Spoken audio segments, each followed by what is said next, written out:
Reçois de moi le parfum qui t'est dû, la beauté de ton nom, mon âme est perdue. Je veux n'être qu'à toi, Jésus, je t'aime. Reçois du peu que je trouve à donner, tout l'amour que mes yeux n'ont pas su te montrer. Je veux n'être qu'à toi, Jésus, je t'aime. Rien n'est plus beau que ton nom, rien n'est plus saint que le sang du pardon. Je veux n'être qu'à toi, Jésus mon roi.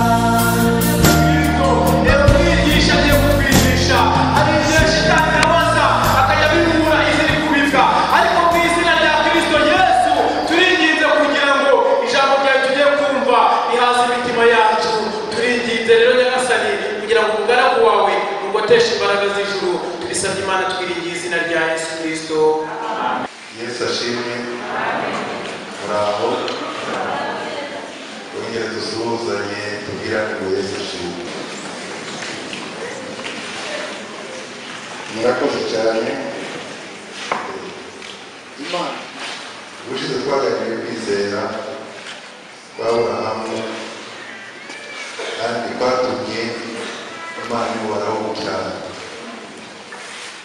Icyumweru gishize umugabo badusomeye aravuga ngo ibyo ari byo bituma mugira umwete wose kwizera mu bwongerero ingeso nziza uzongera kumenya n'andi magambo ariko bitangira ngo kwizera mugere gukongera kwabasha kuba. Haleluya. Nageze mu gitondo mu iteraniro ry'igifaransa usanga bari kwiga kwizera. Ndavuga neza rero rwose muri iyi minsi Imana ifite intego yo kutwigisha kwizera, kubera ko Bibiliya ivuga ngo utizera ntibishoboka ko yanezeza Imana. Rero mu byo dukora tudafite kwizera twaba turimo dutakaza igihe kandi turimo dukora umurimo w'idini n'umuhango ariko tutanezeza Imana, kubera ko hari igihe dushaka gusingira bimwe mu biri hejuru ariko iby'ibanze tukabyibagirwa. Abantu bataranye mu cyumweru hagati narababwiye nti mureke twongere dutekereze ku mategeko icumi y'Imana, kubera ko itegeko rya mbere rivuga ngo Uwiteka Imana yawe yagukuye mu gihugu cy'Egiputa mugure ntuzagire.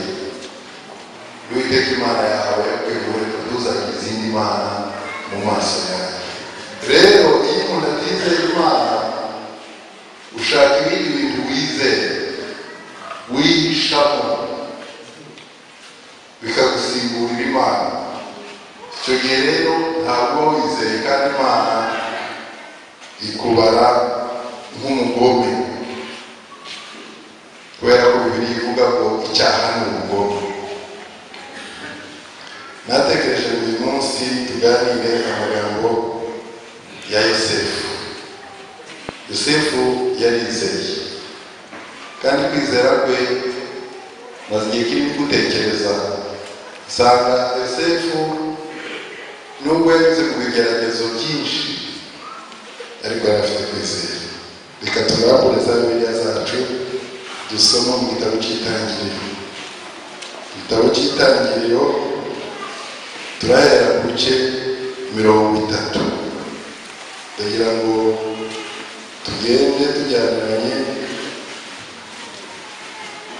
turasoma ahantu hatari hake byenda tugira umwanya muto wo kubivugaho. Ibice 30 umurongo wa 22. Yibuka Rasheli iramwumvira izibura inda ye, asamira abyara umuhungu ati Imana inguyeho igitutsi, amwita Yosefu, bisobanura gukongeraho, ati Uwiteka anyongere undi muhungu. Kwita izina habamo no gusenga, Uwiteka anyongere undi muhungu, nicyo Yosefu bivuga, kandi Imana yamwongeye undi muhungu. 37 ku murongo wa mbere no guhindura impapuro nke cyane, ibice 37 umurongo wa mbere tugenda turasoma tugeze nko ku wa 11. Yakobo aba mu gihugu cy'ubusuke bwa se, nicyo gihugu cy'i Kanani. 15 turahera ku murongo wa 3.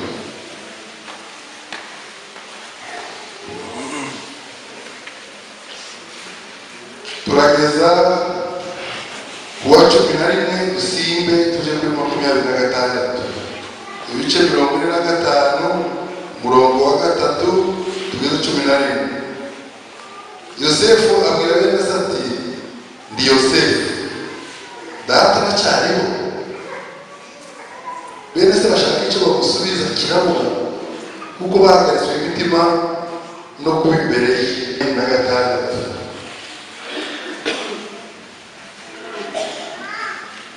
cyangwa ikapere kuri 25. bava mu gihugu muri Egiputa, barazamuka bagera mu gihugu cy'i Kanani kuri se Yakobo. Baramubwira bati Yosefu aracyariho, niwe mutware w'igihugu cya Egiputa cyose. Yakobo arakakara kuko atabemereye. Bamubwira amagambo yose Yosefu yabatumye. Abonye amagara Yosefu yoherereje kumuhagurutsa, umutima wa se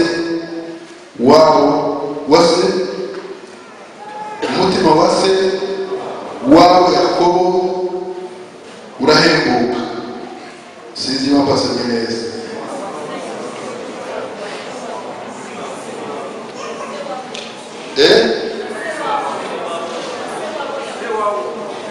Ise wabo Yakobo, ese wabo, okay, cyangwa se wabo, se wabo cyangwa se wabo, umutima wa se wabo cyangwa umutima wa se wabo Yakobo aragura hembuka. Israeli aravuga ati nibyo bizi, Yosefu mwana wanjye aracyariho, ndaje kubonana nawe ntarapfa. Hano umurongo wa 24.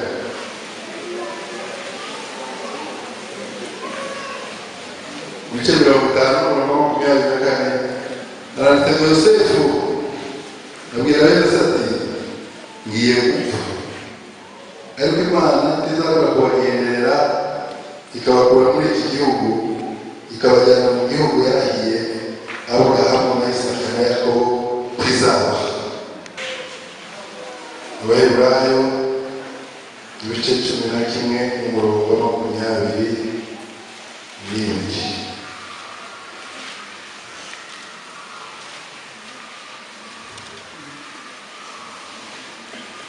Umurongo wa 22 aranditse ngo kwizera niko kwatumye Yosefu ubwo yaragiye gupfa yibuka ibyo kuva muri Egiputa Abisiraheli, agategeka iby'amagufwa ye.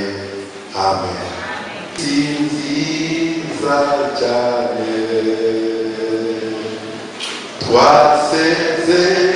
twasezeranijwe n'Imana,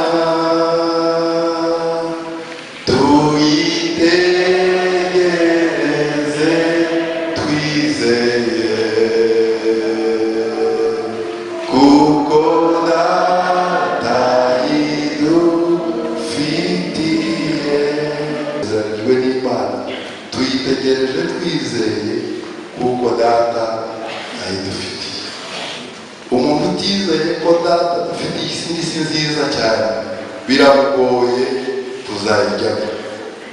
Yosefu ngo mbere y'uko apfa, kwizera kwatumye ategeka z'amagufwa ye aravuga ngo nubwo mpfuye igihe kizagera Imana ibagenderere muve muri iki gihugu musubire mu gihugu cy'i Kanani ndabasaba ko amagufwa yanjye muzayabika akazaguma mu isanduku mutayaharanje kugeza igihe tuzasubira iwacu. nayo ndimo nsoma nsanga guhera icyo gihe yabivugiye n'igihe Mose yayajyanye hanyuzemo imyaka 100. Haleluya. Ikamana nshima Imana kuko mbonye umwanya wo gushima Imana.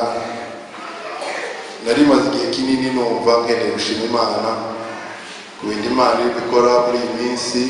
Naje mfite imanza z'amakwe zigera kuri 4 kandi ni imanza nke cyangwa se amakwe 4 cyangwa se ubukwe 4 simbizi ko babivuga. Ni ibintu bitoroshye. Icyo nakoze nagiye mfata buri invitation nkayishyira ahantu nkayandika ngo for Jesus. Haleluya. Ngafata invitation n'abandi Yesu ngiye invitation yawe kayihisha nta bandi bari babizi ni njyenyine na Yesu. Haleluya. Imana rero yankoreye neza ikorera amakwe yose arangira neza. Ikindi bivugira kugira ngo icyubahiro kibi cyane ikintu. Haleluya. Yarabasezeye ababwira ko asanze umudamu we mu gihugu cya Amerika. Imana yaramurinze urugendo rwagenze neza. Arangije icyumweru gikurikiraho akora permis provisoire arayitsindira. Niki cyashize yatsindiye definitive.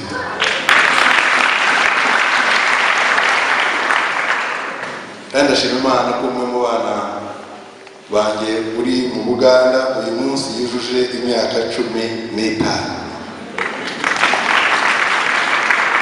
Uyu munsi ni umunsi w'abatagatifu. We umunsi avuka twambise ngo ni Nsanzabera kubera ko abatagatifu si abapfuye n'abasanze harimo abera hano mu rusengero.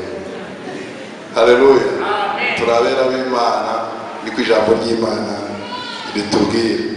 Kandi muri uku kwezi kw'icumi ndashima Imana yuko nanjye yambaye kuzuza imyaka 51.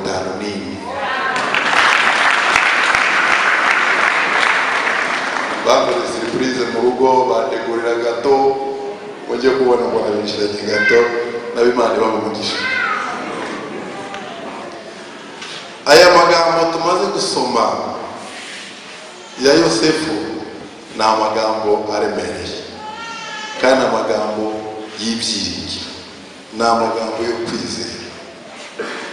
Ndi mu gutekereza ngo twige kwizera kubera ko kwizera ni ukuboko gusingira ibiri mu ijuru. Haleluya. Hari abantu benshi muri Bibiliya bitwa ba Yosefu bagera ku 10 ndetse 2 muri bo base bakitwa ba Yakobo, ariko umwe niwe nyina yitwa Rasheli. Uyu Rasheli ni umukobwa wa Labani akaba nyirarume wa Yakobo. Igihe cyarageze kubera ko Esau Bibiliya ivuga ngo yazi umurage w'umwana w'imfura. Esau arawumusaba, Yakobo arawumusaba. Amaze kuwumusaba ise Isaka wawe wavutse hashize igihe kinini nyina yarabuze umwana amuha umugisha w'umwana w'imfura. Amaze kumuha umugisha w'umwana w'imfura nyuma yabo Esau amaze kurya amaze no guhaga abona kwibuka ko ari imfura aza kubwira se ngo namuha umugisha. Se aramubwira ati umugisha w'umwana w'imfura nawe utazi by'Imana dufite by'abana b'imfura turi umuganura. Haleluya. Tubikomereho tutuzabanye n'ibiryo by'umunsi. Noneho Imana iha Yakobo umugisha cyangwa se Isa umugisha. Esau amaze kubimenya aramwanga ashaka kumwijisha. Yakobo aramuka ajya kwa nyirarume. Ngeze kwa nyirarume ataranagerayo hari umukobwa waje amusanganira hafi yigendeye mu mirimo ye witwa Rasheli. Nyuma yaho umubazi wabo aragenda arahatura. Amaze kuhatura aramukunda yumva ko azagushaka kubera ko yari mubyara we. Noneho isebukwe aremera ko azamushaka, ariko tukiri abana bigeze kutwigisha umugani w'umuntu wagiye babitanga ni trompe. Umugani w'umuntu uwashutse abandi aragenda afata umufuka wuzuye umucanga hejuru ashyiraho akunyu aja kugura imyenda. Iyo yakajya kugura imyenda asanga ubundi yafashe ibishwanyu byose abishyira mu mufuka hejuru ashiragaho akenda keza. Noneho baragurana. Hari ibintu kera bakoraga byo kugurana bita ngo ni troke, aho gutanga amafaranga ugatanga ikintu. Nino birakorwa, ushobora kuguha imodoka ukambiza, si byose baragurana. Uwikoreye umufuka w'umunyu agenda yiruka ngo mugenzi we ataza kwitera hejuru ngo yirande konti, kuko mu Faransa bajya bavuga ngo yirande konti ko yamushutse. Uwikoreye nawe ibishwanyu by'imyenda n'akenda hejuru agenda yiruka ngo mugenzi we ataje guhindukira ngo asange yamushutse. Bariruka bo mwagendeze rero ndagendezira siza aho hagarukiye, ariko bagezeyo basa murumva ni n'ababesha ubundi barabesha, umubeshyi nawe yarabesha. Rero igihembo kiragera kubera ko Yakobo mbere atarasaba Imana imbabazi hari aho yari yatwaye umugisha wa mukuru we, ariko Imana iza kumuha umugisha inamuhindura n'izina imwita Isiraheli. Haleluya. Ageze kwa nyirarume akunda Rasheli, sebuka arambwira tumukorere imyaka 7 barayikorera. Arangije umunsi w'ubukwe sebukwe nawe amukorera k'ibyo amateka ye yigeze gukora. Abo umukobwa w'imfura witwa Leya agiye kwitera hejuru asanga ntibamuhaye Rasheli yakundaga, bamuhaye Leya yari afite n'ikibazo cy'amaso.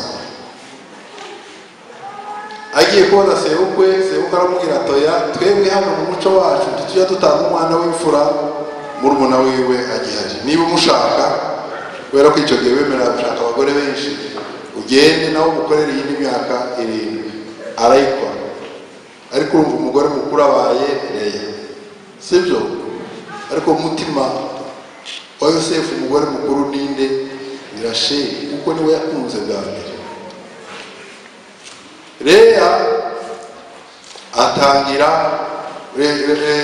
Yosefu Yakobo akorera na Rasheli, nyuma yabo baramushaka, nyuma yabo amuyogeramo imyaka 7. Muri iyo myaka noneho Leya atangira kubyara, nibwo yabyaye ba Rubeni na ba Simeyoni n'abandi. Ariko inda ya Rasheli ngo Imana ntiyayitizibura, atura atagira umwana. Leya arabyaye ba Simeyoni, ba Lewi, ba Rubeni bose. Ageze aho ngaho yumva arihebye. Abisiraheli hari igihe cyangwa Abaheburayo hari igihe bageraga babaga bafite abakozi. Yari afite umukozi cyangwa umuja witwa ngo ni Biruha, hanyuma rero bakagira undi witwa Ziripa. Aravuga ati aho kuva ngo nzapfe ntabyaye, reka byibura nsaba umugabo wanjye abyarane na Biruha. Barabyara, ariko Bibiliya yavuze ngo mu busaza bwa Yakobo Imana izibura inda ya Rasheli. Haleluya. Inda ya Rasheli abyaye ngo abyara umwana amwita Yosefu. Baravuga ngo Imana iguyeho igitutsi. Haleluya. Twabisengeye ko iyo umuntu ataragira umwana aba afite umutwaro. Usibye ko rimwe na rimwe hari igihe Imana ibitinza kugira ngo igutegure kuzatunga umukozi wayo. Haleluya.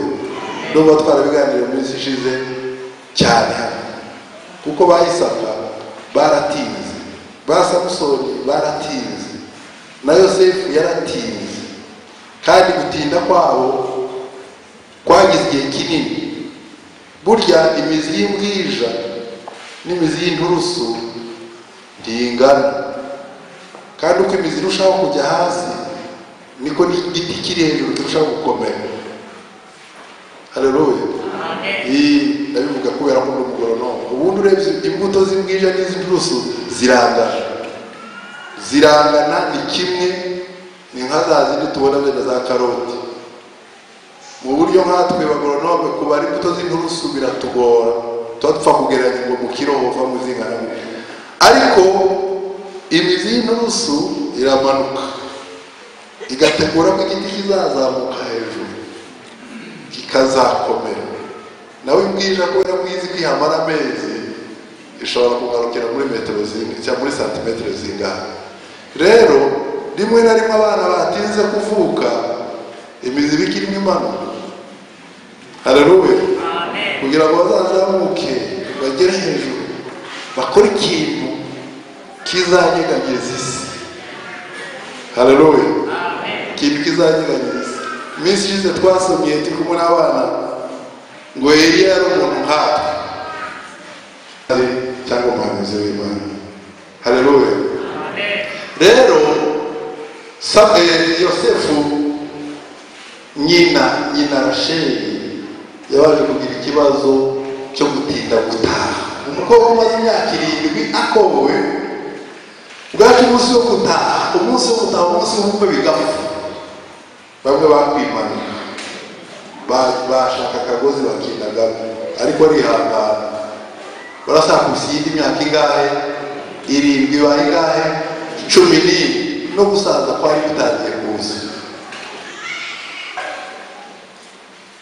Gusaza kwari gutangiye kuza. Murumva na Yosefu yari amaze gukora, kubera ko twasomye ngo yagiye bene se bamugurishije afite imyaka 17. Kwa Potifari wonyine habaye imyaka 11, ajya muri gereza agira igihe cyo gusohoka. Murumva ko nawe yari ari makuru. Ariko Yakobo akora iyo myaka, sinzi yagiye ko cyari kingana, ariko murumva ko yagize igihe cyo gukora imyaka 7 n'iyindi 21. Icyo gihe afite Rasheli. Noneho agira igihe cyo gutegereza ubukwe, arangije no gushakwa ntiyabona umwana. Agira igihe cyo gutegereza umwana. Mukeba we arabyara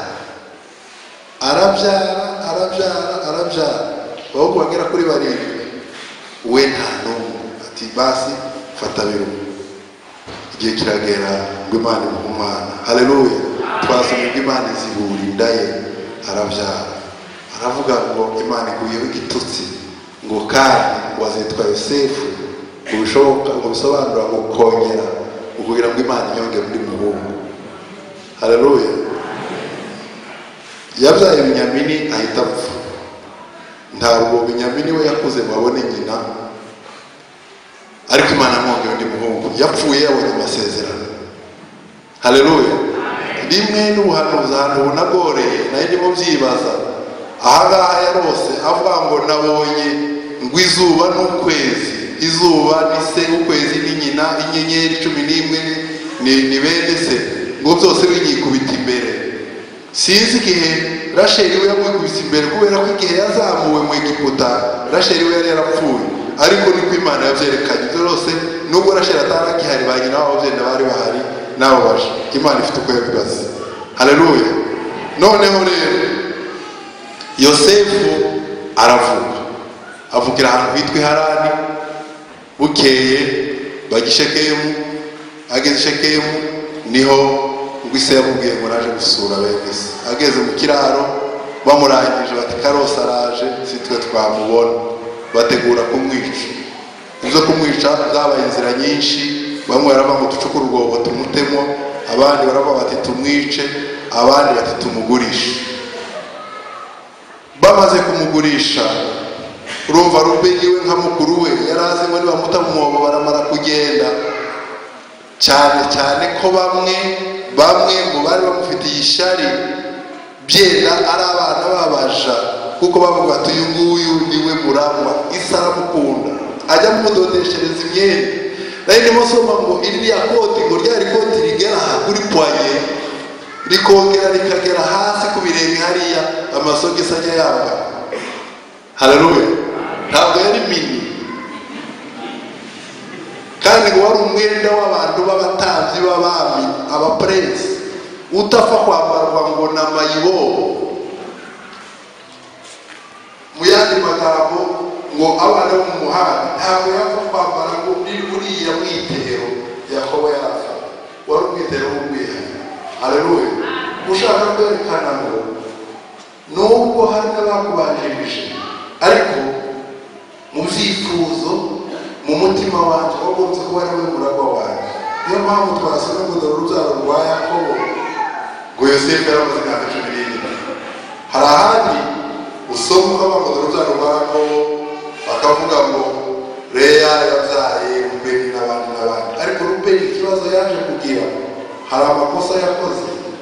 Ise ajya kumuraga icyambere wakiriho ngo yaragiye yinjira mukasi witwa Biruha. Ise arabimenya arababara nyuma yaho wagiye no gusaza aravuga ngo wowe ngo uzamera nk'amazi ngo ntabwo uzaba umwami ngo kubera ko winjiye ku buriri bwa so. Abisobanura bamwe bavuga ko yaryamanye na mukase Biruha abandi bakavuga ngo nyuma yuko Rasheli apfa yagiye kwa Biruha uwari umukozi cyangwa se umuja wa Rasheli. Rubeni abibonye ngo aragenda yimura uburiri bwa se abusubiza iwabo abusubiza kwa nyina ariko kubera ko ngo yinjiye mu gitanda cya se. Ariko Bibiliyaho y'ibisomye iravuga ngo yaragiye asambana na mukase cyangwa se niyo mpamvu Imana yambwiye ngo ntabwo uzaba umwami. Ariko ibintu bibiri gukundwa na se ngo byatumye atishira hejuru, kugira inzozi byatumye atishira hejuru ngo yumve ko ari umuntu ukomeye.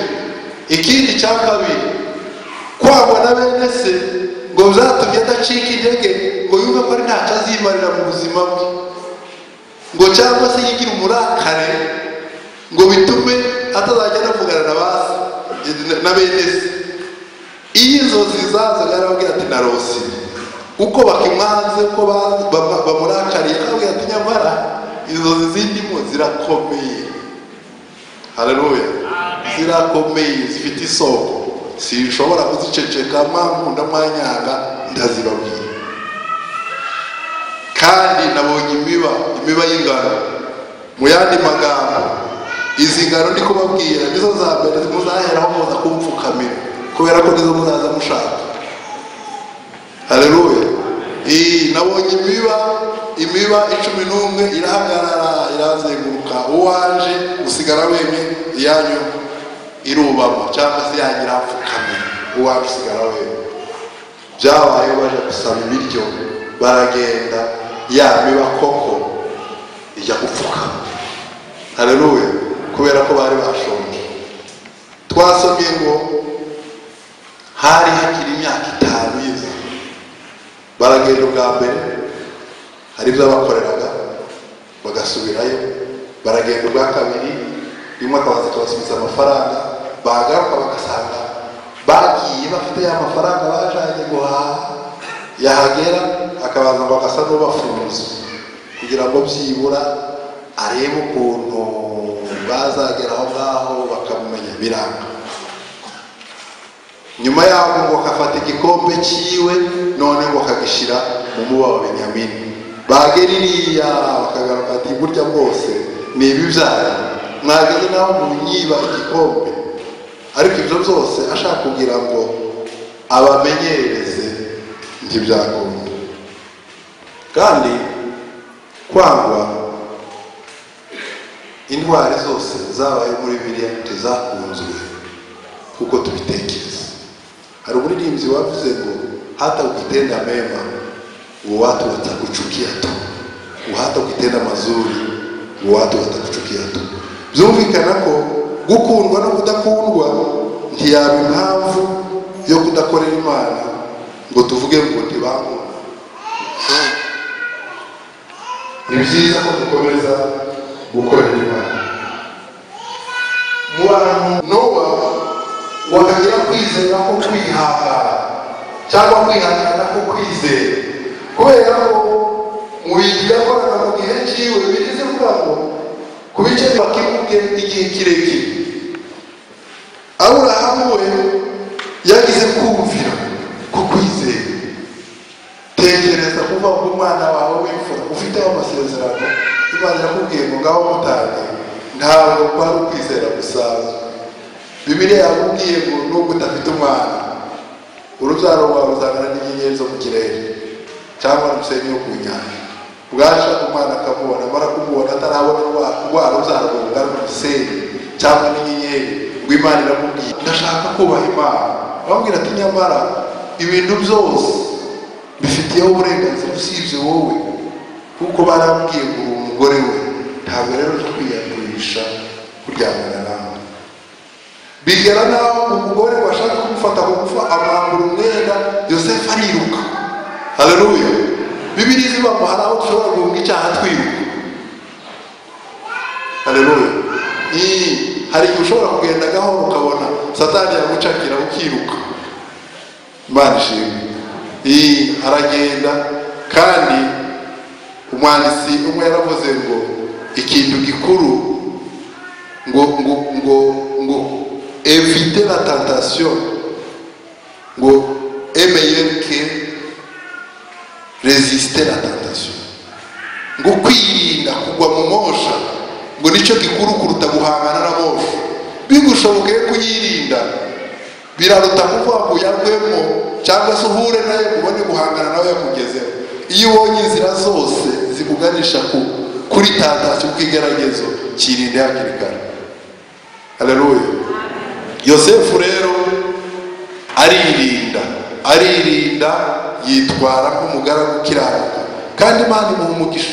Ageze kwa Potifari, Bibiliya ivuga ngo bahise bagira umugisha iwabo, bagira umugisha buke. Yagiye no muri gereza bagira amahoro, kugeza ngo n'igihe ubundi hari abantu bakuru, hariho umuhereza w'umwami wabutangaga vino, hariho n'uwamutekera mu bugari, ariko bombi bafata Yosefu kubera umugisha wari waje muri gereza ngo bari bagira umukuru wabo. Haleluya. Ukuboko kw'Imana kwari kuri we. Ndagira ngo byenda kubera ko umwanya ugiye wihuta, basabe ngo umurage wacu w'umwana w'imfura ntituzawutakaze, dukomeze kwizera. Kandi Yosefu iyo atagurishwa ntabwo yari kujya mu Egiputa, kandi iyo atajya mu Egiputa ntabwo yari kugera kwa Potifari, kandi iyo atajya kwa Potifari n'uyu mugore ntiyari kumureka cyangwa amugerageze. Iyo atamugerageza ntiyari kujya muri gereza. Iyo atajya muri gereza ntiyari guhura n'abatware bo kwa Farawo, kandi iyo adahura n'abatware bo kwa Farawo ntiyari gusobanura inzozi. Iyo adasobanura izi nzozi, Farawo ntiyari kumenya ko Yosefu afite impano yo gusobanura inzozi. Iyo Farawo atabimenya, Yosefu ntiyari kuba umutware w'igihugu cy'Egiputa. Kandi Yosefu kuba yarabaye umutware w'iki gihugu cy'Egiputa byatumye umuryango wiwe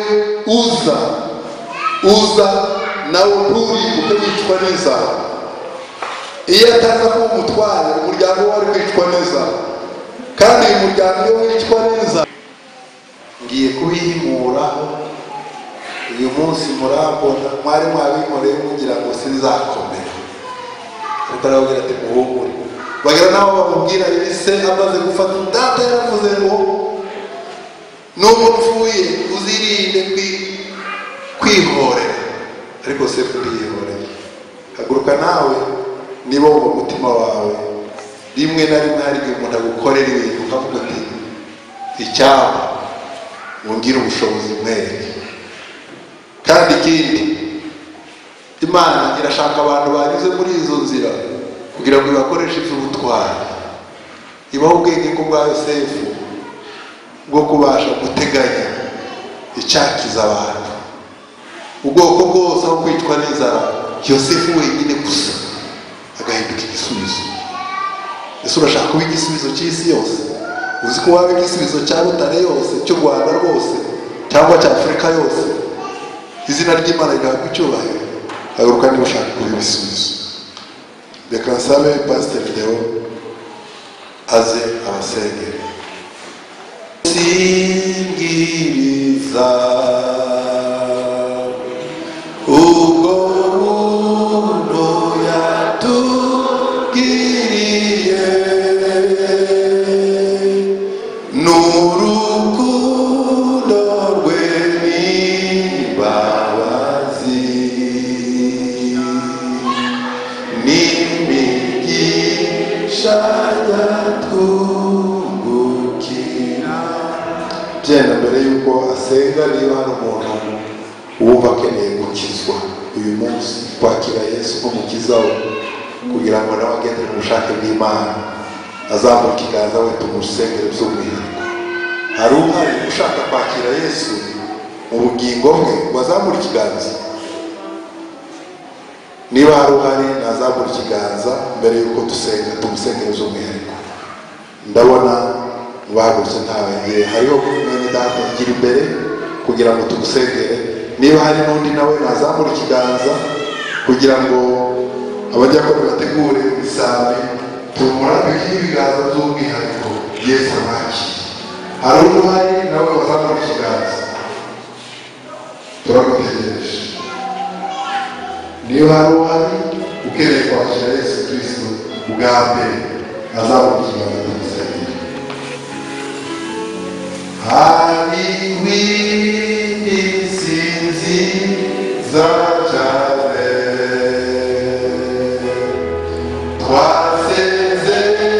twasezeranijwe n'Imana. Tuyiteho asengere mwene data upfukamye, natwe twese bahagurutse. Imana twongere kwizera kandi dukoresheje ubushake bwawe. Umwanya hari mwene data upfukamye kuko yumvise ijambo ryawe, nawe arasaba kugira ngo umweze kandi umutunganye, kandi turamusengeye kugira ngo amazina yandike mu gitabo cy'ubugingo uhereye none. Umuhe kwizera, yizere imbaraga zawe, yizere ijambo ryawe, yizere yuko ushobora byose. Ngaho urambike ibiganza byawe kandi umufashe, kandi umuneshereze mu mibereho yose ya buri munsi. Niyo mpamvu bene data bose bahagurutse, nabo bakeneye kugira ngo bongerere kwizera, kandi niko wadusezeranije. Niyo mpamvu abagabo n'abagore bahagurutse, abasore n'inkumi bahagurutse, abakecuru n'abasaza bahagurutse, kugira ngo bongerere kwizera. Kwizera kuzana kunesha, kandi kunesha mwami gutuma tuzabona cya gihugu cyo mu ijuru, tukaba baragwa kandi tukaragwanwa nawe bwa bwami bwo mu ijuru. Niyo mpamvu itorero ryose rihagurutse kugira ngo bongerere kwizera, kugira ngo bagendane kwizera, bajye baryamana kwizera, bajye bakorana kwizera. Kwizera mwami kunesha imbaraga zose z'umwanzi, kwizera kurarema, kwizera gushobora byose, kwizera ariko gutuma imirimo yose ikorwa mu izina ryawe. Niyo mpamvu rero dusabiye ubwoko bwawe kugira ngo bongerere kwizera, kuko abatubanjirije bose banesheje kuko badafite uko kwizera. N'aba bahagurutse bakeneye kwizera kugira ngo babashe kunesha imigambi n'imbaraga z'abadayimoni na Satani. Itorero ryose rikeneye kwizera. Ngwino bongere kwizera abakozi bawe, ngwino ubane kandi ukomeze kutweza. Mu izina rya Yesu dusabye twizeye, amen.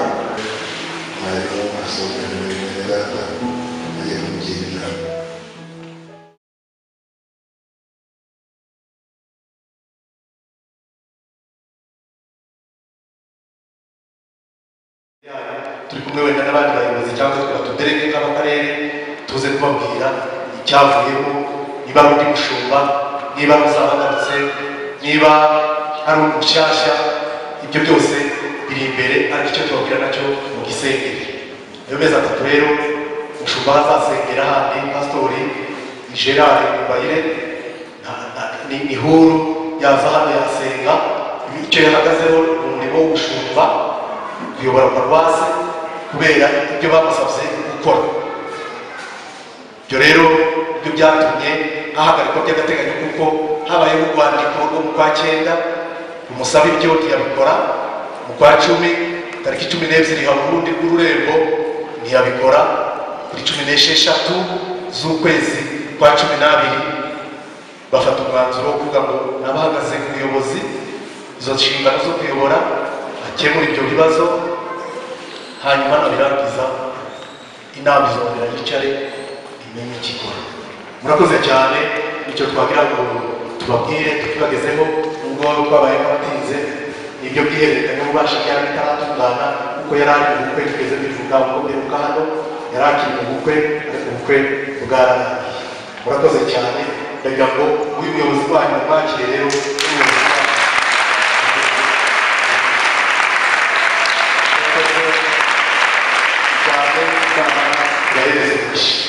ndagira ngo nawe muhe. Ndashimira inama y'ururembo yafashe umwanzuro itambajije nsenda uko byabatunguye niko nanjye byantunguye, ariko nibutse ko nabahiye nanjye, kandi nibuka ko ndi igikoresho cy'Imana. Imana ibasha kunjyana aho ishaka ikakoresha igihe ishaka. Nicyo gituma nabyemeye, sibyo ko urwandiko rwari rwarangije gusohoka. Abangira rero mu musengere muri iki gihe cy'amezi 3 bampaye, bashe kubana namwe, bashe kubumva ibitekerezo mufite, kandi namwe mwumve inama, kuko kumenya ko muranze twarabaye mwarameze, ariko mukeneye yuko amasengesho yanyu ari yamfasha kugira ngo tugere aho Imana dushaka. Ndumva ari icyo ngicyo, sivuga amagambo menshi, nta nubwo nsanzwe mvuga menshi, ariko nkeneye ko munsengera. Ndatekereza ko igihe mperuka hano nababwiye ngo ntimuzansengere, mureke ubushake bw'Imana, murabyibuka. Ariko uyu munsi ndabasaba ngo munsengere, Imana ibahe umugisha.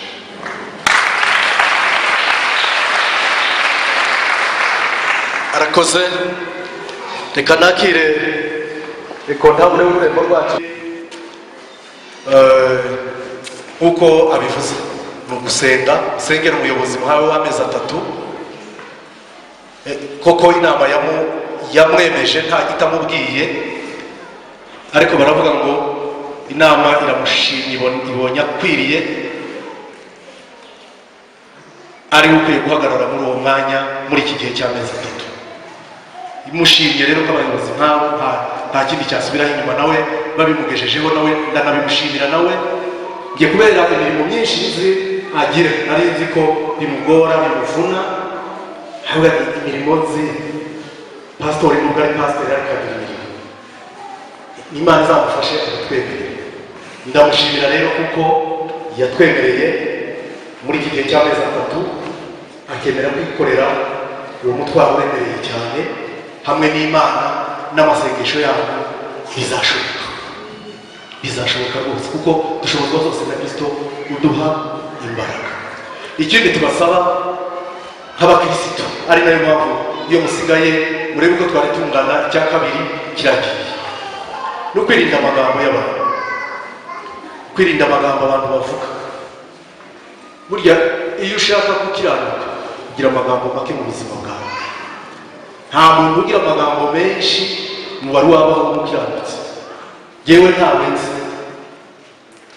Ushaka kugendana n'Imana uratuza, ibije byose ntubimire ukabyumva ariko ukabyihorera, kuko hari igihe kiba nk'iki ugasanga abantu baribaza, abandi bakabwirana, abandi bakabesha, abandi ngewe nagiye kuyobora paruwase ya Kabeza,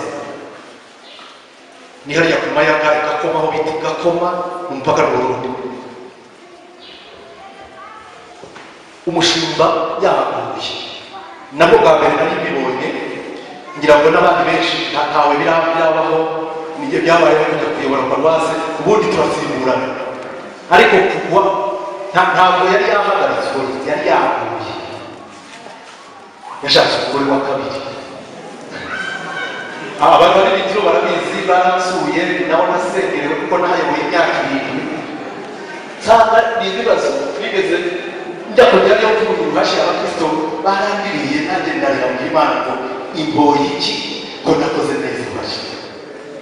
Nyuma y'iminsi 3 ndi Kabeza ndimo nsenga n'abayobozi bari abahamagaye, Imana iramubwira ngo ntacyo naguhoye, nashimye ko ari wowe ubaha kandi uzahabera umugisha, nabo bazakubera umugisha.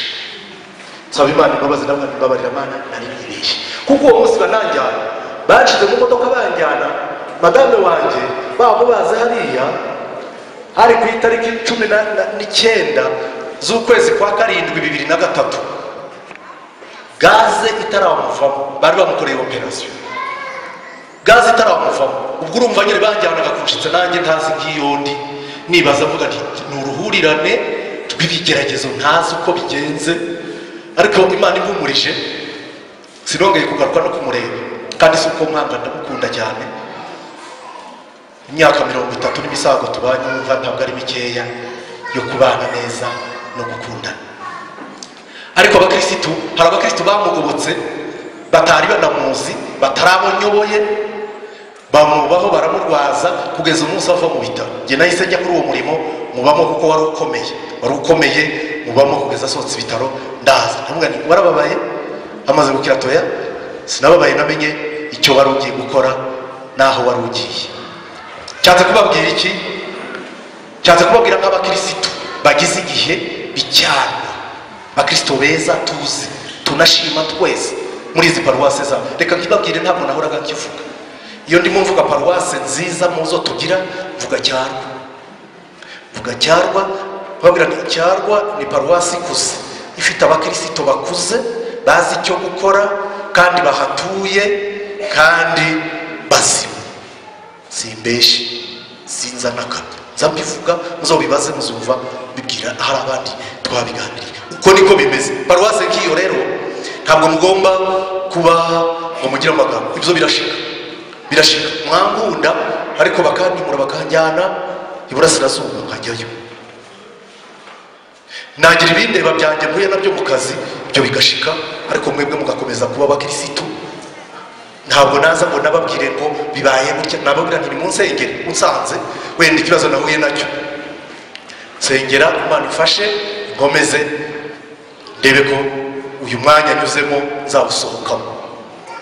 Icyo nicyo rero bifuriza nk'abakristo basigaye, ngo tubabwire ngo by'ukuri guhagarara k'umushumba si igitangaza, nanjye nahagarara, ariko Imana izabindinde wenda mu muhamagaro wanjye no mu gihe nsigaje cy'imyaka itakigera ku 10 kugira ngo nzajye muri passion, nduhuke mu cyubahiro cyanjye nk'uwakoreye Imana, ariko nta responsibility mfite. Umva ze nzaba nshaje cyane, urabona nshaje, ariko mu myaka mikeya iri imbere hariya nzaba nabaye umukristo n'umupasitori mu cyubahiro gusa, ariko nta nshingano. Nduhuke, nsenge, nzabwira abandi ngo niho nzana narya no mu ijuru neza cyane, kuko nta bibazo mba ngifite byinshi nikorera by'abantu, kuko ugorwa n'ibyaha ukagorwa n'iby'abantu. Mbasabe rero icyo musengera itorero, musengere n'umuyobozi ubafasha muri iki gihe cyane, musengere na pastori Mbayire Gerard muri iki gihe cy'aya mezi 3. Murakoze rero, nicyo nabifurizaga nk'abakristo b'iyi paruwase ya Cyarwa. Byakorwaga mu bikore byose, ntagihagarara, nta kindi kintu icyo ari cyo cyose imirimo yose ikorwe nk'uko yakorwaga nawe ubane n'Imana yawe nk'uko wabanaga nayo. niko mubwiye ngo amenya kubana n'Imana atasamye mu bintu byose bije bigende byirongera, oya byirinde. kandi niho umuntu agaragarira, ntawe ugaragara mu mahoro n'umunezero, umuntu agaragara mu kibazo. niho ugaragara uri we, niho ugaragara ko wari uteye, niho ugaragara igipimo cy'ubukirisitu. Imana ibafashe bakirisitu, Imana ibagirire neza. Abadiyakoni bari hano, abaririmbyi bari hano, abanyamasengesho bari hano. Ntekereza ko ku midugudu ho bashobora kuba baranabivuze ku wa gatanu, njye sinari mfite uwo mwanya, ariko tubashimiye. Imana ibafashe kandi Imana ibagirire neza. Murakoze. Numva wayoboye gahunda, nimba hari ijambo yaduha, nimba ntari hari twasoza dusenga Imana, dusengera n'uwo mwanya wundi tugiye kujyamo dutegereje bagenzi bacu batamba mu matyazo. Ukigeri we yagize ikibazo, ni igihe bari bugerere hano turakomeza n'izo gahunda zindi. Murakoze, Imana ibahereze umugisha. Abacuruza uzabahe kumbuka no kujya imbere. Dayimoni w'igihombo turamusenya mu izina rya Yesu waduhamagaye. Ubane nabo bagirire neza, ubacire inzira, ukingura amarembo. Abari mu kazi ukabaheremo umugisha, ubarindiremo amagambo, ababacinyuma n'ibindi byose bibi byasenya umurimo bikurweho, bazakomeze bakabemo. Abatagafite turabasabira, Mana nguci inzira. Wewe wenyine gusa bari ubacire inzira, ubahe kwemerwa aho batari bazwi, aho bazarambika amadosi uzayavivure. Turabasengeye abakuru n'abato baraha barimo batekereza aho bazarambika amadosi yabo, uzayabe mu bwima kuko we ubereye n'abatabazi barabemera. Mu izina rya Yesu abo nabo uzabafashe hirya no hino mu nzira zose, abari bo uzabacira inzira Mana. Tubasize mu biganza byawe bose, abakristo bose muri rusange, abashaka kuzakora amakwe ubategurire ibyiza mu izina rya Yesu. Abashaka abageni, abashaka abagabo, Mana bacire inzira, batunge inkoni nziza muri uyu mwaka tugiye kwinjiramo. Byose hazazemo ibisubizo byiza kandi bizima. Urakoze Mana, urakoze kuzaturindira abakecuru baraha, ukaturindira abasaza baraha, ukaturindira abamama n'abapapa baraha, ukaturindira abakuru n'abatoya, abana bacu abazaba batwite uzabahe kubyara neza mu izina rya Yesu. Mana urakoze Mana, kuko uri Imana yaturinze muri 2015, utwinjize muri 2016, uduhetse twese mu ngobyi y'amahoro n'ibyishimo. Heka itorero ryawe rya Cyarwa, heka abo umudugudu wa Tumba bashire mu ngobyi nziza, abariho bazarindirwa kandi abariho bazasubirizwa. Urakoze Mana ko byumvise, urakoze kandi kugiye kujyana na bose.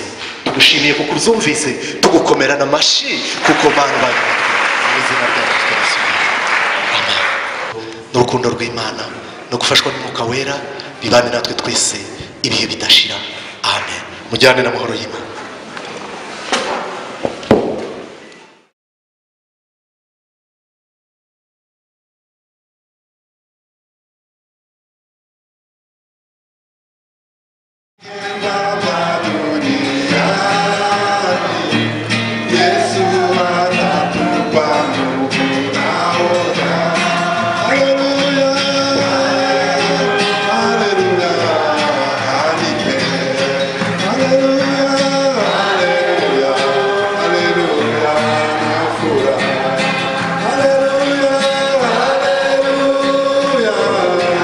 Siku moja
uyu munsi abatekinisiye badutengushye ntabwo bikeye ku byuma abantu barimo bashima ntibyumvikanaga cyane murebe rero niba ijwi riri kumvikana n'umurimo wayo tugiye gusoma ijambo twaraye dusomye nijoro reka ndebe abantu uyu mwaka watangiye ijambo rya mbere bavuze ari Yesu abantu bavuze Yesu nk'ijambo rya mbere muri uyu mwaka bazamura ibiganza ndebe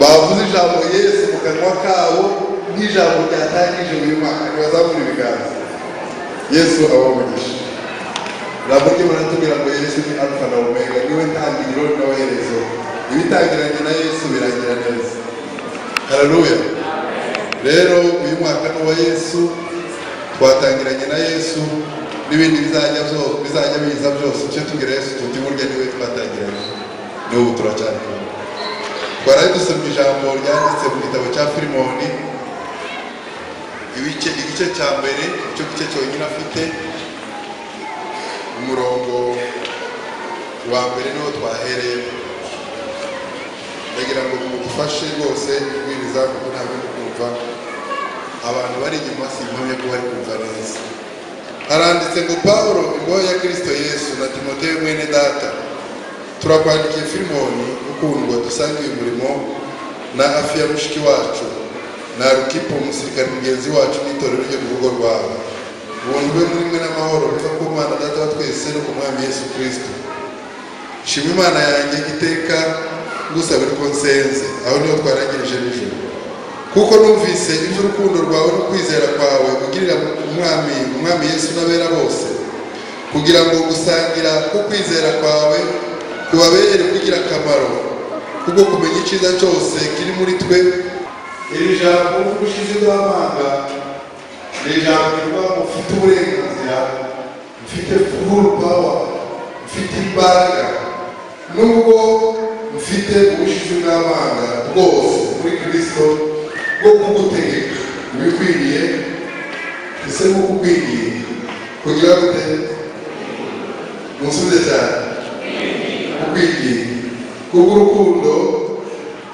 kandi kuko nubwo ndi Pawulo umusaza kunzi ahari cyatumye atandukanywa nawe igihe gito ni ukugira ngo tuzabane iteka atakiri imbata yawe ahubwo ari imbata aruta imbata ari mwene se ukundwa nanjye cyane ariko akarushaho gukundwa nawe kubw'umubiri no kubw'Umwami Yesu umwami wacu nuko rero niba wemera ko dufatanyije umurimo mwakire nk'uko wanyakira kandi niba hari icyo gucunguyeho cyangwa akaba afite umwenda wawe ugira ute ubimbaye njye Pawulo wanditse n'urwaje ukuboko yuko nzakwishyura nebwirwa kubwira yuko nawe ubwawe n'umwenda wanjye uwo mwenda ni wowe ubwawe bibe bityo mwene data ubone nk'umumaro mu mwanya wacu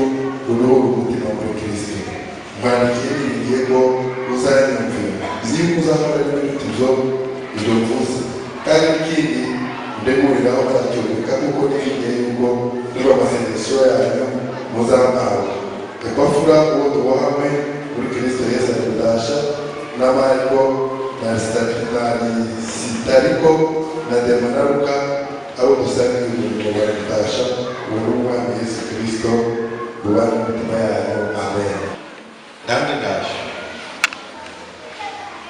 ejo bundi usibe ejo wa kabiri ejo hari kuwa kane ubwo ni kuwa kabiri no kuwa gatatu twari mu nama i Kigali y'abapasiteri cyangwa se nk'uko mubyita y'abashumba ariko nk'umushumba ni kimwe n'umupasiteri hari uherutse gusaba ibibazo arabagura abapasiteri ngo nako gura umushumba bingana pasiteri haleluya rero guhera uyu munsi nuzahamagara pasiteri gushishikama ngo pasiteri nanjye wakumagara ngo pasiteri ntacyaho uzaba ukoze ahubwo Imana izabiguhera umugisha ngaho ubanza wiyamashye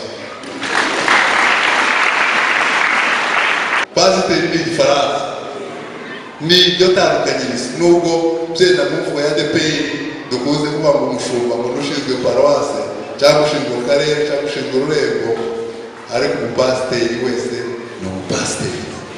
rero iyo rwanda bimaze mwikiri, haleluya, ntituzasohoze kuri abo pasiteri gapusi n'izina n'ibyaje.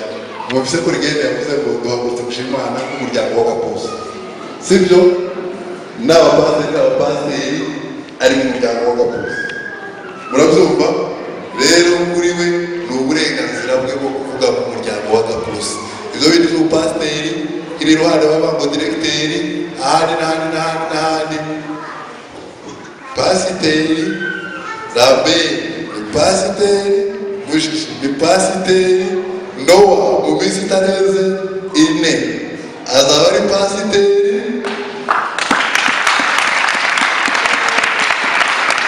Haleluya. kandi ubu bazaba ari pasiteri bazaba ari n'abashumba. Haleluya. rero ushatse wakora umushumba, ushatse wakora pasiteri. rero harimo n'abapasiteri, abapasiteri b'amaparuwasi yose yo mu Rwanda yabereye i Kigali. baradushimira ko abakristo b'amatorero yacu bagiye muri yubile. imirimo itorero ry'Imana ryakoze imyaka 75, baratubwira ngo baduhamagaye ngo badushimire. none bakristo b'icyaro batumva umuyobozi mukuru cyangwa se umuvugizi mukuru w'itorero rya Pentecote mu Rwanda, ntabwo kiri umuryango w'amatorero ya Pentecote, w'itorero rya Pentecote mu Rwanda, yaradutumye ngo tubashimire kuko benshi muri mwe bagiye muri yubile, abandi barayikoreye, abandi barayisengeye. izo ntashyo n'ubwo gushima mu kwakire mugoroshyeshya. intashyo zanditse mu rwandiko rwa mbere Pawulo yandikiye Abatesalonike ibice 5:23, kubera ko igihe cyacu kitari cyinshi, mubyandike muraza kubisoma. ndagira ngo byenda abazaba bahari kuwa kabiri, umushumba w'akarere azongera, w'itorero ry'akarere azongera abidushimire, abashimire kuko nabo afite ubwo butumwa agomba kugeza ku maparuwasi. reka nongere mbashimire abakristo b'itumba ubufatanye n'ubwitonzi no ku murimo w'Imana mwakoze muri uyu mwaka ushize. Imana ibahe umugisha, nimwongere mu Imana amashyi.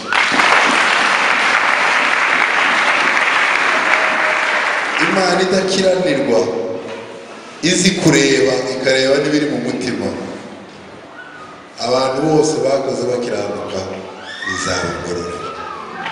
Haleluya.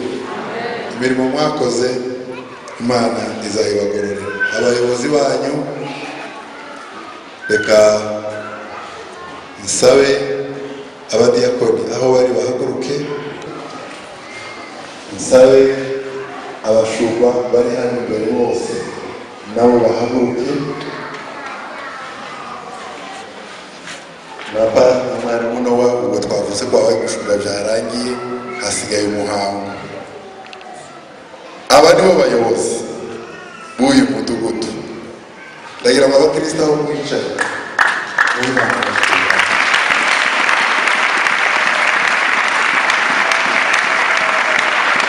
reka tubasaba kugira ngo batere haleluya ndende cyane, rimwe kabiri gatatu. Haleluya. Yesu abamugisha. ndashimira amakorali, ndashimira amakomisiyo atandukanye, mbereye kuri komisiyo ya dekorasiyo. ndagira ngo mwaye duhera amashyi. badukoreye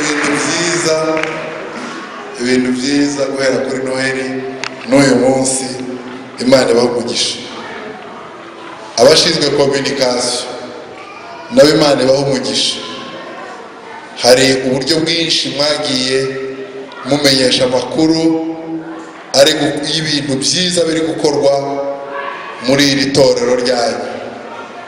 ndagira ngo namwe Imana ibahe umugisha kugira ngo muze mumenya gutwara amakuru nk'aya Hanani. yaragiye ageze kwa Nehemiya amubwira amakuru y'i Yerusalemu, bituma muri we havuka ububyutse bwo guhaguruka kujya gusana inkike. Mujye mutanga amakuru abasha gusana inkike, abasha kugira gute gusana inkike. Nibyo tujye twirinda amakuru atari meza, ariko aba ayakubaka inkike mujye muyatanga. Haleluya. Ndashimira abantu bashinzwe isuku, Imana ibaha umugisha. Ndashimira abagabo n'abagore bagiye bategura imirimo itandukanye n'ibyo bakoze, cyane cyane bafata n'umwanya wo gutegura ibiterane. By'umwihariko nshimira abanyamasengesho. Burya umurimo munini nubwo utajya ugaragara ni uw'abanyamasengesho. Abanyamasengesho ni nk'abantu bakoze mu gikoni.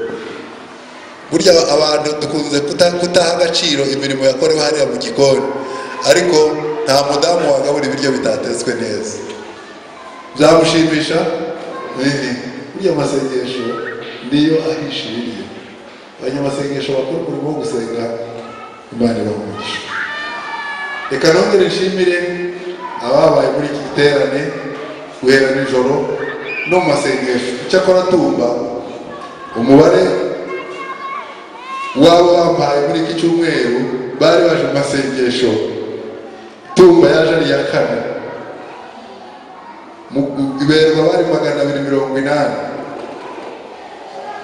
Mukura bari 220, Sumo bari 200, Tumba bari 65. Inyuma hasigaye abandi bamwe bakeya, kandi bishoboka ko kubera ko bafite abakristo bake. Rero ibyo birangirana n'umwaka ushize, sibyo? Ababyifuza ko birangirana n'umwaka ushize muzamure ibiganza cyane bibone Yesu abamugisha. Tujye twitabira amasengesho avamo imbaraga kandi n'umurimo wose uvuga. Nongere nshimire abazindutse kare. Hari ikintu nagenzuye, umukristo w'umunebwe ntajya yicara imbere kandi ntajya azinduka. Ibyo birahagije kugira ngo utangire kureba. Usize abafite indwara, hari ababa batwite bakeneye ahantu hari umwuka, n'abarwaye umugongo bakeneye kwegamira, ariko ntukifuze kwicara inyuma, ntukifuze gukerereza. Haleluya. Turi gufata ingamba z'uyu mwaka. Ntukifuze. Burya hari n'igihe na za mikrofone zidutenguha, abari inyuma bagatahiraho, ariko uzibura bicaye hano imbere hari icyo babunguka. Kandi n'umwigisha iyo ari kurebana n'uwigishwa barafashanya. Haleluya. Barafashanya. Imitwe yanyu burya iravuga, n'amaso yanyu aravuga. Murabizi ko amaso avuga? Murabizi? N'amaso aravuga. Aba yereka umwigisha ko turi kumwe, turi kujyana, ariko bari inyuma cyane cyane byenda bitatewe n'izindi mpamvu, mujye muzinduka. Haleluya. Muzinduka mube hano saa 3:15 niyo saha yo kwinjira mu rusengero. Baba baririmbyi babane nizibura 15 aho muzaba mugejeje n'ibindi byose, tujye twinjira mu rusengero. Rero intego twaraye tuganiriye ngiye kubihina kubera ko umwanya watugiye, kandi ubushize Pastor Mushishi yaratubwiye ati biragoye kubwiriza abantu saa 6 yamaze kubagera mu bwonko, barimo batekereza ibinure basize ku nkoko cyangwa basize ku nkono. Haleluya. Ibi turi kwiga ni ibiramba, ni ibinure, kandi dufite umunsi wose wo kubirya n'ejo bundi umwaka ukazarangira. Nijoro twaganiriye, nyuma y'uko tuganira n'abashumba babayobora, ijambo twagira intego y'uyu mwaka turavuga ngo ni ukubaka itorero ry'igihugu. Haleluya. Dukunze gutekereza ko gukorera Imana cyane cyane ari hanze, mu bupasiteri, mu bwarimu, mu budiyakoni, mu buririmbyi, mu kujya gusenga, ariko no mu rugo haradutegereje. haleluya. Mu itangazo rimwe baduhaye ubu muri inama y'i Kigali baratubwiye ngo abapasiteri umunsi wo kuwa mbere ni uwanyu. Kuwa mbere nimuzajya gushaka umupasiteri kuri biro, ni umunsi wiwe. Natega imodoka akajya i Kigali ni akazi ke, nafata urugo rwiwe bakaja hehe sinzi aho bajya basohokera mu Ruhengeri hariya mu Birunga, ni uburenganzira bwe. Haleluya. Kuko urugo rwiwe rwize gute ruramutegereje. Kandi nafata umwanya kuba ngo uyu munsi ndasengana n'abana banjye, ntuzamukome uvuge ngo si itorero ko waritaye, ni inshingano ze n'itorero ryo mu rugo. Haleluya. Rero niyo ntego y'uyu mwaka, turifuza ko uyu mwaka uba uwo kwita ku miryango yacu tukabarera mu buryo bw'umwuka. Hari ukuntu abana tujya tubibagira.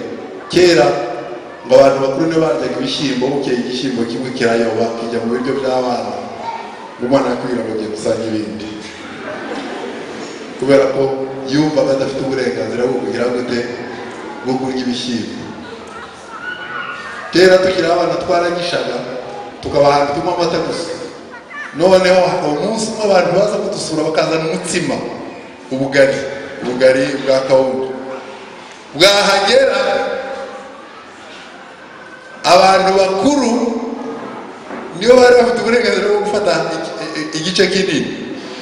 Hakaba n'igihe abana bahengera abakuru baragiye bakagenda bakanuforaho gatoya, ariko biteguye ko abakuru nibagaruka bari bubabaze. Umunsi umwe hari abana babiri bahamagaye baravuga bati ninde wariye ubu bugari, bose batinya kuvuga.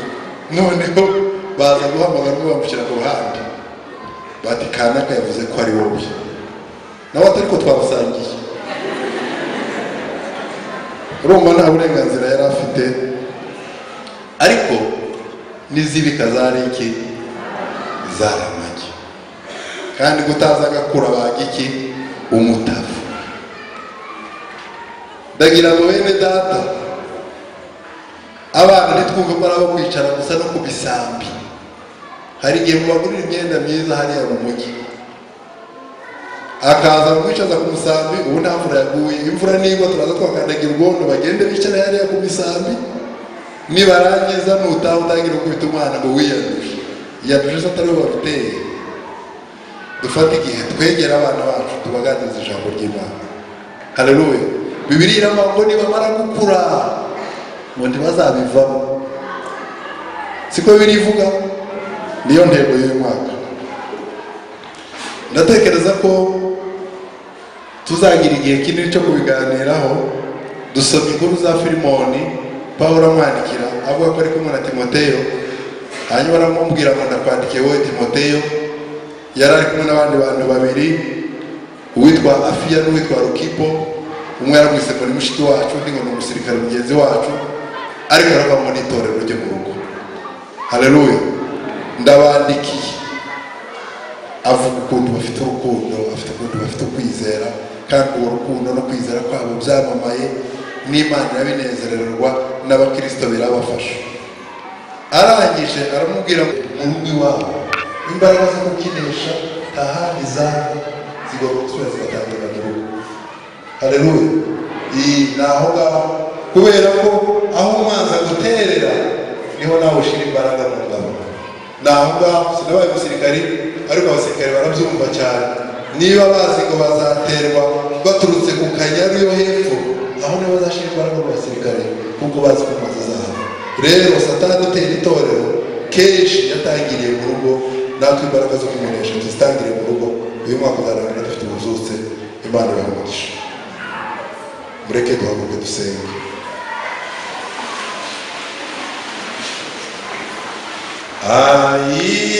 Imana y'ukuri komeza kuyobora, urancishe mu nzira yo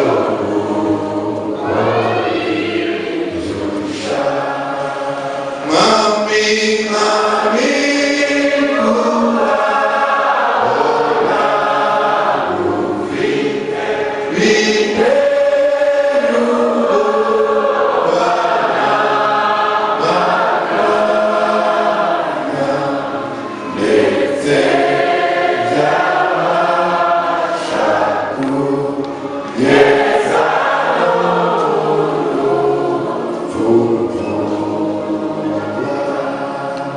Ngami ngami kuraboga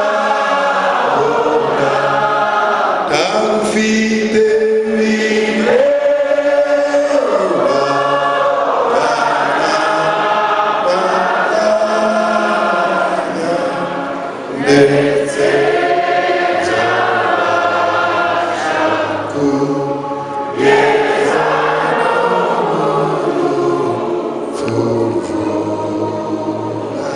umugabo n'umugore afite uruhare tugiye gusenga kugira ngo Imana izadushoboze cyakora hari umuntu wumva ko nashaka gutangira umwaka akijijwe ntabwo tumuriganisha niba hari uruhare wumva akeneye gukizwa uyu munsi nazamura ikiganza avuga ngo ndashaka gutangira umwaka ndi umuntu mushya azamura ikiganza hano tukireba hari uwazamuye ntawe ndi kubona ndumva twese hari bene natwe Imana amashyi cyane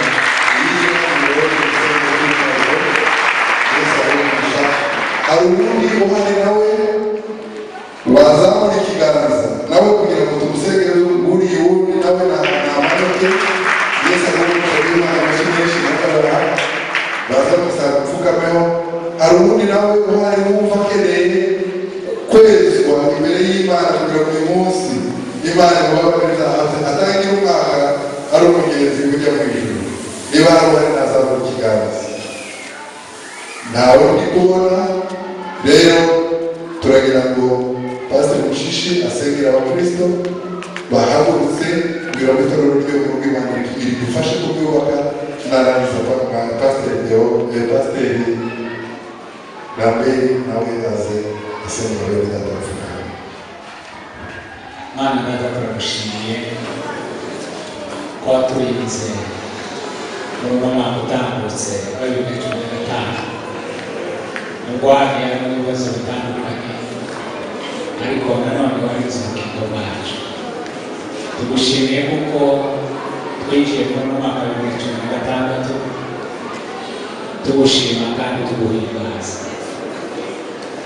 turawukweretse kugira ngo uturindiremo kandi uzakomeze kuduha ubuzima dukore tuzamuka mu ntambwe itera yo kukumenya no kugusobanukirwa no gukomera mu buntu bwawe bwinshi mu mwaka tuhaye intego yo kubaka ingo zikomeye kuko itorero niho ritangira umuryango umudamu n'umugabo n'abana ariko natanga gusaba kugira ngo tubashishe mu mwaka tugire ingo zikizwa ingo zigushima ingo ziguhimbaza ingo zitera intambwe twinjira mu nzu yawe ubukristo bwahereye hariya iwacu ijambo ry'Imana riravuga ko wabwiye intumwa wa munsi waravuze ngo mbere na mbere muhereye Yerusalemu ni mu ngo zacu tuzabone gusohoka tuje Yudeya n'i Samariya ariko twahereye Yerusalemu mu mago duhindukizwa duha imbaraga bana natwe umwuka wera agendagende mu ngo za buri wese abana bacu bagira imbaraga bakure bakoze igihagararo n'ubwenge bashimwa n'Imana n'abantu data aragushimiye mu izina rya Yesu Kristo umwami abana bacu baha imbaraga gukomera mu mwami kandi duha umwete wo kubigisha kandi bagatera intambwe bakubona kandi bakumenya tuzagushima kandi tuguhimbaza bana natwe dufashe rero dukomeze mu mwaka dukomeze mu bantu bwawe bwinshi no mu neza yawe no mu mwuka wera kugira ngo uzakomeze dufashe kandi tubashyize imbere yawe mu izina rya Yesu tubisabye ijoro ukuntu utajya wiringaniza abagusanze nako ijambo rivuga ko uzatera intambwe gusa gusanga nawe uzatera 99 gusanganira baravuze ngo dushake tuzabona dukomange tuzakingurirwa dusabe tuzahabwa abemeye Mana ndabasengeye ubwo bateye intambwe gusanga nawe uterisigaye ubasanganire hanyuma kure mu gitabo cy'umwami Satani batwazaga igitugu ashaka kwinjira mu butayu babice nabi ariko kuba mu cyiciro akabakugarukiye bwabaje Mana ndabasabira umugisha kugira ngo bakire rambura ibiganza by'imbabazi n'urukundo rwinshi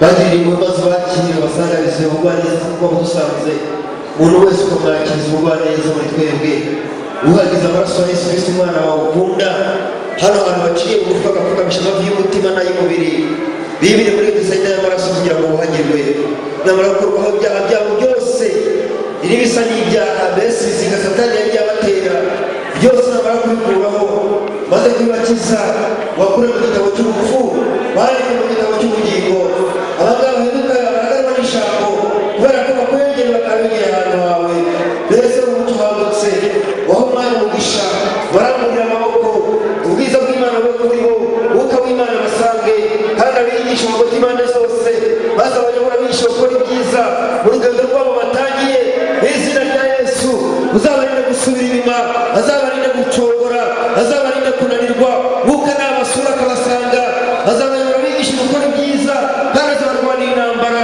zose z'iburyo n'iz'ibumoso bazamenya gukora icyo ari cyo kandi bambika imbaraga zidasanzwe buri w'Uwiteka we kuri bo kugira ngo yatwike imbaraga z'umwijima ushobora kubasanga zibacuruza birukana imyuka mibi birukana imbaraga za satani imbaraga z'abadayimoni kuri bo imyaka batangiye bawutangira mu rweza baciye umwana mu mitima yabo kandi Yesu abere umukiza abere ibyishimo abere umunezero abere ibyo batari bafite abere byose mbese bategereje buri gihe cy'umunsi mikuru y'Ababiri n'ubunani mwami banezerwe bagakiza k'Uwiteka bari nabashimiye kuko bakijije kuko batabaye kuko barengeye kuko satani mu izina rya Yesu atongera kubategera mu mayira abiri akawusubiza mu byaha bitandukanye byaba by'ubusinzi byaba by'ubusambanyi byaba by'ubugambanyi byaba by'ubugome byaba by'amarari ibyaha byose satani ateza yajyaga bateza turabirukanye turabyirukana turabirukanaho mu izina rya Yesu